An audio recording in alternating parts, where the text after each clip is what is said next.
Hello అండి, welcome to tree media.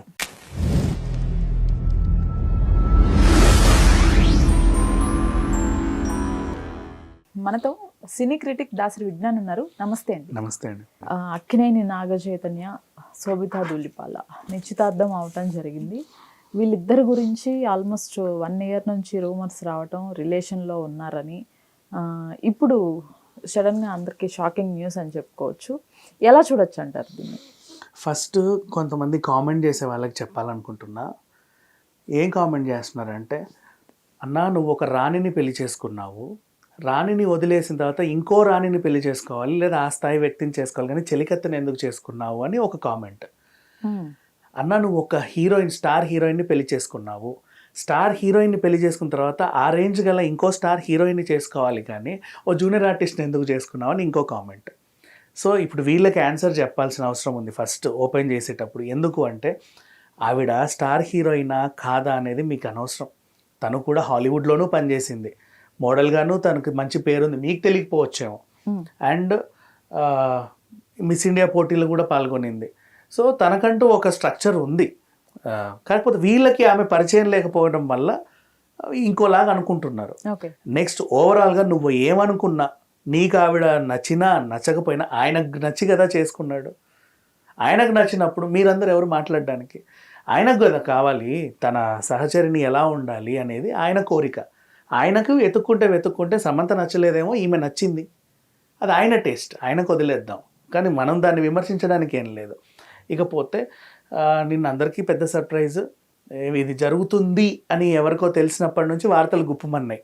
నిజమే అని క్లారిటీ వచ్చాయి. ఎట్లా మనకి మంచు మనోజ్ పెళ్లి జరుగుతుంది వాళ్ళ ఇంట్లో అని చెప్పేసి ముందే మీడియాకి ఒక లీక్ వచ్చినప్పుడు అందరు వార్తలు నిజమా కాదా నిజమే, ఇది కూడా నిజం కాదా అంటే నిజమే అని నాగార్జున గారే అది జస్ట్ ఒక 1/2 hour 1 hour ముందే లీక్ అయింది. అది కూడా అవును, తన అఫీషియల్ అకౌంట్లో తను చెప్పాడు. తను చెబుతా వీళ్ళిద్దరిని ప్రశంసిస్తా 888 అని రాసుకొచ్చాడు. 3 8లకి గల వివరణ ఏంటంటే, ఫస్ట్ 8 సమంత నాగచైతన్య కలిసిన డేట్ కూడా అదే 8. తర్వాత అంటే వాళ్ళు మనం కలిసి ఉందాం అనుకుని ఫిక్స్ అయిన డేట్. ఇప్పుడు వీళ్ళిద్దరు కలిసిన డేట్ 8. ఇక నుంచి మన ఇద్దరం ఉందాం అనుకున్న డేట్. నెక్స్ట్ రాబోతుంది బిగ్ బాస్ సీజన్ 8, ఇది అన్లిమిటెడ్ ఎంటర్టైన్మెంట్ అని ఆయన 3 8లు జోడించి చెప్పాడు యాక్చువల్గా. అండ్ నాగార్జున గారికి ఎప్పుడు కూడా సమంతపై కానీ నాగచైతన్యపై నెగిటివ్గా స్పందించాల. వాళ్ళ జీవితం వాళ్ళ ఇష్టం. ఎందుకంటే తను కూడా తన పర్సనల్ లైఫ్లో చిన్న గొడవలు వచ్చేసి ఇంకో పెళ్లి చేసుకోవాల్సి వచ్చింది. అంటే ఎవరి పర్సనల్ ఇష్యూస్ వాళ్ళవి, తలుపు తీసి తొంగి చూడాల్సిన పని మనకు లేదు. పిల్లోడు ఒక స్టేజ్కి వచ్చేంతవరకు మన బాధ్యత. వాడికంటూ ఒక పిల్లలు వచ్చిన తర్వాత వాడి జీవితం వాడి బాధ్యత. మనం సలహాలు ఇస్తాం, ఏదైనా తప్పు పోకడలు వెళ్తే ఇది తప్పు అని చెబుతాం, కానీ వాళ్ళ వ్యక్తిగత జీవితాల్లోకి మనం తొంగి చూడకూడదు అని ఆయన చాలా హ్యాపీగానే దాని గురించి స్పందించాడు. నెక్స్ట్ ఇంకా జోవియల్గా ఖుషీ సినిమా ప్రమోషన్స్ కోసం విజయ్ దేవరకొండ వస్తే మీ హీరోయిన్ సమంత రాలేదా అని కూడా జస్ట్ అట్లా అడిగాడు, సరదాగా మాట్లాడు. ఇంకే సమంత వచ్చినా కూడా వాళ్ళు సరదాగా సినిమా గురించే మాట్లాడుకునే వాళ్ళేమో. అంటే వీళ్ళు పర్సనల్ లైఫ్ అంటే అది అయిపోయింది. ఒక సెంటెన్స్ అనేది ఫుల్ స్టాప్ పడిన తర్వాత దాన్ని మళ్ళీ కామా పెట్టి కొనసాగించాలని నేను అనుకోలే. అండ్ ఇకపోతే దీంట్లో చైతన్య ఒక సమంత బోల్డ్ హీరోయిన్ పెళ్ళైన తర్వాత బోల్డ్ క్యారెక్టర్లు చేసింది కాబట్టి ఈయన వదిలేశాడని ఒక అపవాదం ఉంది. వీళ్ళు వదిలేశాడు అంటే వీళ్ళు ఎక్కడి నుంచి చూస్తారు? ఏ డేట్ అయితే మేము విడిపోయామని ప్రకటించారో అక్కడి నుంచి క్యాలిక్యులేట్ చేస్తారు. అలా కాకుండా ఒక డేట్కి వీళ్ళు విడిపోయారు అంటే విడాకులకి 1 year ముందే పెట్టుకున్నారు. ఒక 1 yearకి వీళ్ళు విడాకులకి పెట్టుకున్నారంటే అంతకు ఒక 1 year ముందే వీళ్ళు విడివిడిగా ఉంటున్నారు.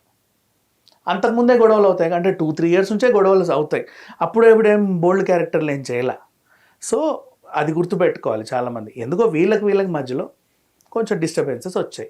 నెక్స్ట్ ఇప్పుడు బోల్డ్ గురించి మళ్ళీ మాట్లాడుకుంటే, శోభితా ధూళిపాల కూడా ఇంకా బోల్డ్ క్యారెక్టర్లు చేసింది కదా. మరి ఈవిడితో ఇలా ఆమె నచ్చలేదు, మరి ఈవిడ ఎలా నచ్చుతాడు, ఎంతకాలం ఉంటాడు అంటే ఈ విషయం నేను చెప్తాను, నాకు కొంచెం టైం ఇవ్వండి అని వేణుస్వామి దూరాడు మధ్యలో. ఆయన దూరి అప్పుడు కూడా వాళ్ళిద్దరు విడిపోతానని ముందు చెప్పింది నేనే, మీరు అది గుర్తుపెట్టుకోవాలి, నన్ను బాగా గుర్తించుకోవాలి, నా గుర్తింపు నాకు కావాలి, ఇప్పుడు వీళ్ళకి కూడా నేను చెప్తానని ఆయన అన్నాడు. సోషల్ మీడియాలో సెలబ్రిటీస్ గురించి ఎటువంటి ప్రచారం చేయను అన్న వేణుస్వామి మళ్ళీ సడన్గా నిన్న వీళ్ళ గురించి వీళ్ళపైన ఒక పోస్ట్ పెట్టడం ఎలా చూడాలంటారు అసలు ఆయన? ఆయన సెలబ్రిటీల గురించి పెట్టినాడు, రాజకీయ గురించి పెట్టనన్నాడా నాకు కూడా క్లారిటీ లేదు. ఆ రోజు ఇంకెప్పుడు నేను జాతకాలు చెప్పను అని చెప్పి మొహం బహిరంగంగా తిప్పుకున్నాడు. జాతకాలు చెప్పను. చెప్పను అన్నాడు అనే జగన్ statement ఓడిపోయిన ఇచ్చారు. తర్వాత.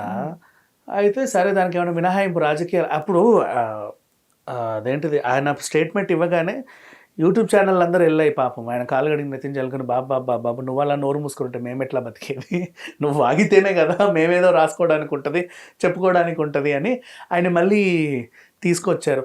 మహామహులే 4 కోసుకుంటా అన్నోళ్ళే తిరుగుతున్నారు పోతే పోనీలే అని.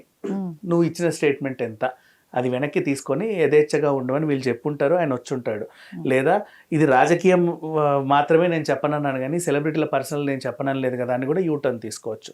ఇక అది ఆయన ఇష్టం. అండ్ ఇక శోభితా ధూళిపాల గురించి వీళ్ళ సంసారం ఎన్ని రోజులు ఉంటుంది, ఎప్పుడు పెడాకులు అవుద్ది అని ఎదురు చూడడం కంటే వాళ్ళు బాగుండాలని కోరుకుంటే బెటర్ కదా. ఎందుకు ఆయన మళ్ళీ విడిపోయి మళ్ళీ ఇంకొకరిని చేసుకోవాలి, అవసరమే ఉంది. ఇలా అలాగే ఉన్నారు. ఇప్పుడు వేణుస్వామి చెప్తున్నాడు అంటే వీళ్ళు ఎదురు చూడటం అదే, ఎప్పుడు విడిపోతారు. అవసరం ఏంటి, కలిసి కూడా ఉండొచ్చు కదా. ఆయనకు నచ్చింది ఏదో ఉన్నారు. నెక్స్ట్ మళ్ళీ ఇంకొక వార్త, అఖిల్ కనబడలేదు, అమల కనబడలేదు, వీళ్ళే కనపడ్డారు. నాగార్జున గారి ఫస్ట్ వైఫ్ అబ్బాయి ఆయనది వ్యక్తిగతం. అఖిల్ పెళ్ళనుకో అమల ఉంటుంది. అన్నిట్లోనూ అందరి ప్రెజెన్స్ కావాలనుకోవడం మూర్ఖత్వం. సరే ఆయన పెట్టిన ఫోటోలో లేదేమో, నిస్తాదానికి అటెండ్ అయ్యారో లేదో మీకు తెలియదు కదా, మరి తెలియనప్పుడు ఎందుకు మాట్లాడడం, ఇదొకటి. అండ్ ఇకపోతే సమంత గురించి కూడా ఇప్పుడు మాట్లాడుకుంటే వీళ్ళిద్దరు విడిపోవడానికి కారణం ఏంటి అనే దానికి ఆమెని విలేకరులు శాకుంతలం టైంలో క్వశ్చన్ చేస్తే ఆమె గట్టిగా సమాధానం చెప్పడానికే ముందుకు వచ్చింది. అయినప్పటికీ దిల్ రాజు గారు, గుణశేఖర్ గారు మీడియా వాళ్ళని కొంచెం కంట్రోల్ చేసి ఈ ఎమోషన్ని కూడా కంట్రోల్ చేశారు. అయితే సమంత ఏదో చెప్పాలనుకుంది అని అనుకున్నారు చాలామంది. ఖుషి సినిమా చూసిన తర్వాత సమంత అభిప్రాయం ఇదా అనే ఒక డైలమాలో ఉన్నారు. విషయం ఏంటంటే ఖుషి క్లైమాక్స్లో ఇది ఉంటుంది. ఇప్పుడు వీళ్ళిద్దరూ ఎప్పుడు ఏమాయ చేసావే టైంలో పెళ్లి చేసుకున్నారు, పరిచయం పెంచుకున్నారు, ప్రేమగా మారింది, పెద్దలను ఒప్పించి పెళ్లి చేసుకోవాలనుకున్నారు. వాళ్ళ సాంప్రదాయం ప్రకారం అక్కడ చేసుకున్నారు, వీళ్ళ సాంప్రదాయం ప్రకారం ఇక్కడ చేసుకున్నారు. ఆవిడ వాళ్ళ సాంప్రదాయాన్ని దేవుణ్ణి వదిలేసి మరి ఇక్కడికి వచ్చింది. ఇక్కడికి వచ్చి తెలుగు దేవుళ్ళని తిరుపతి మెట్లెక్కింది కాలినడకన, పళనిస్వామి దగ్గర దీపాలు పెట్టింది మెట్టుకి. ఎప్పుడు ఈషా ఫౌండేషన్కి వెళ్ళి ధ్యానాలు అవన్నీ చేసేది. ఏ పూజలు పురస్కారాలు ఉన్నా ఫస్ట్ సమంత ఉండేది. భక్తి కూడా చాలా ఎక్కువ. అంటే ఒక క్రిస్టియానిటీ నుంచి హిందూకి వచ్చిన తర్వాత అంత ఈజీగా తొందరగా ఇక్కడి సంస్కృతిని ఇవన్నీ అలవాటు చేసుకున్న మహిళగా చాలా గొప్పగా చెప్పుకోవచ్చు. ఇప్పుడు ఖుషి సినిమా క్లైమాక్స్కి వద్దాం. ఖుషి సినిమాలో కూడా వాళ్ళిద్దరు కలిసి ఉండాలనుకుంటారు, వేరే కాపురం పెట్టుకుంటారు, విడిపోవాలనుకుంటారు. అప్పుడు క్లైమాక్స్లో ఆవిడ ఏం చెప్పుద్ది, ప్రాబ్లమ్స్ వస్తాయి ప్రతి ఒక్కరి జీవితంలోనూ వస్తాయి. వచ్చిన ప్రతిసారి అంతకంత మనం స్ట్రాంగ్ అవ్వాలి. అంతేగాని చెప్ప అంటే ఎక్కడికి వెళ్తాను నేను. నెక్స్ట్ ఎవరికన్నా ఏదన్నా కష్టం వస్తే దేవుడికి చెప్పుకుంటాం. అలాంటి నేను నా దేవుడినే వదిలేసి నీ దగ్గరికి వచ్చా, నువ్వు కూడా చీపో అంటే నేను ఎక్కడికి వెళ్తా అని ఒక క్వశ్చన్ వేసింది. అప్పుడు ఆ హీరో రియలైజ్ అయ్యి సమంతని వాటేసుకున్నాడు విజయ్ దేవరకొండ. సో దాన్ని ఆమె పర్సనల్ లైఫ్కి చాలామంది రిలేట్ చేస్తా, అవును కదా సమంత కూడా దేవుడిని వదిలేసి ఇక్కడికి వచ్చింది, వీళ్ళు కూడా వేరే కాపురం పెట్టాలనుకున్నారు, చిన్న చిన్న గొడవలు వచ్చాయి, వచ్చిన ప్రతిసారి పో పో పో నువ్వు పో అనుకుంటే ఎన్నిసార్లు పోతా ఒక్కసారి తెగింది కదా, అది తెగింది అని జనాలు అనుకున్నారు. మరి ఇందులో నిజమెంతో వాళ్ళే చెప్పుకోవాలి. అండ్ వాళ్ళకి ఇష్టం కూడా లేదు చెప్పుకోవడం. ఇక సమంత గురించి మాట్లాడుకుంటే షీఈ్ ఎ ప్రొఫెషనల్ యాక్ట్రెస్. వీళ్ళందరూ ఏమంటున్నారు, పెళ్ళి విడాకుల తర్వాత బరిదెగించింది అని చెప్పి వార్తలు రాస్తున్నారు.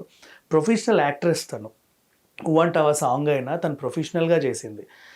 పెళ్ళి తర్వాతే రంగస్థలములో లిప్ కిస్ కూడా చేసింది. ప్రొఫెషనల్ యాక్ట్రెస్గా చేసింది తను, ఇంకేమీ చేయాల. ఆ ఫ్యామిలీ మ్యాన్ చూసుకున్నా సరే she's as a professional actress.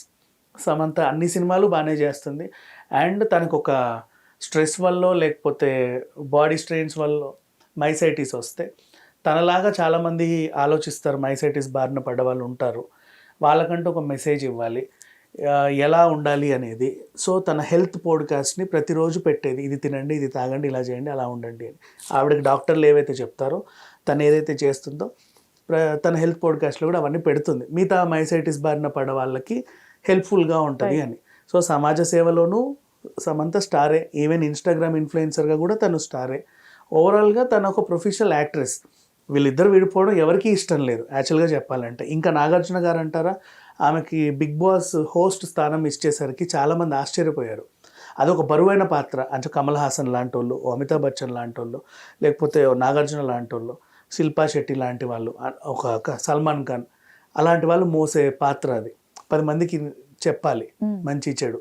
Ramyakrishna లాంటి వాళ్ళు చేయాల్సిన రోల్ సమంత ఒక జూనియర్ హీరోయిన్కి ఇచ్చారు ఆ రోజుల్లో. అంటే అక్కినేని కొత్త కోడలు ఇప్పుడిప్పుడే బాధ్యతలు చేపట్టింది, బరువైన బాధ్యతలు కూడా సమర్థవంతంగా పూర్తి చేసిన అందరూ ప్రశంసించారు. ఎందుకో వీళ్ళిద్దరి మధ్యలో చిన్న గ్యాప్ వచ్చి చెడింది అంతే. ఇక అది వాళ్ళ ఇష్టం. ఇప్పుడు ఈయనతో మాత్రం ఆమె శోభితతో బాగుండాలని కోరుకుందాం. సమంత నాగచైతన్యులు విడిపోయినప్పుడు ఎక్కువగా ట్రోలింగ్ చేసింది మాత్రం సమంతనే. ఎక్కువగా అక్కినేని అభిమానులు కావచ్చు, లేకపోతే నాగచైతన్య ఫ్యాన్స్ కావచ్చు, సమంత వల్లే సమంత వల్లే సమంత వల్లే అని చెప్పేసి సమంతని ఎక్కువగా ట్రోల్ చేయటం చూసాము. అదే శాకుంతలం మూవీ టైంలో కూడా ఇవే ట్రోల్స్ చూసాము.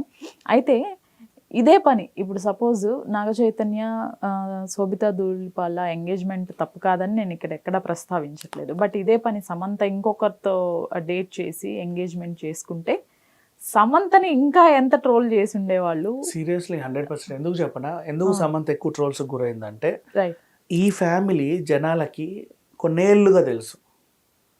80 ఏళ్ళుగా తెలుసు, 60 ఏళ్ళుగా తెలుసు ఈ ఫ్యామిలీ తెలుగు రాష్ట్రాలకి. ఈ అమ్మాయి కొన్ని ఏళ్ళుగానే తెలుసు, 10 ఏళ్ళు అంటే ఆ పెళ్ళికి ముందు. సో అమ్మాయి హీరోయిన్ అంటారు వీళ్ళని, బాబు గారు, ఓ ఫ్యామిలీ, అక్కినేని కుటుంబం అన్నట్టుగా. ఈ కుటుంబానికి కూడా ఒక ఫ్యాన్ బేస్ కొన్ని ఏళ్ల నుంచి ఉంది.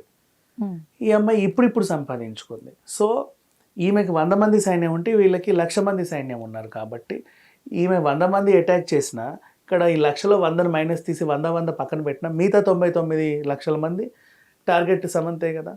అలా ఎక్కువ మంది ట్రోలింగ్కి సమంతకు గురైంది.